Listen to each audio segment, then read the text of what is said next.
আসসালামু আলাইকুম। আজকে আমরা একটি অঙ্ক সম্পর্কে জানব। অঙ্কটাতে বলা হয়েছে যে পিতা পুত্রের বর্তমান বয়স অনুপাত হলো 60:2 এবং 6 বছর পরে তাদের বয়সের অনুপাত হলো 8:3 হবে। তাদের বর্তমান বয়স কত? ধরি পিতার ও পুত্রের বর্তমান বয়স যথাক্রমে একটা হলো 7x = 2x বছর। তাহলে প্রশ্ন হতে 7x + 6/2x + 6 = 8:3।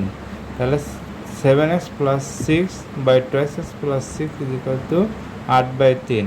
তাহলে আমরা ক্যালকুলেশন করলে 21x + 18 16x + 48। তাহলে 21x - 16x = 48 - 16। তাহলে হচ্ছে 5x = 30, x = 6।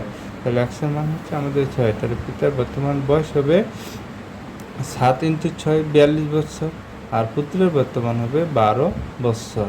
পুত্রের বর্তমান বয়স হবে 12 বছর। এটাই ছিল এই অঙ্কের সমাধান। ধন্যবাদ আপনাকে।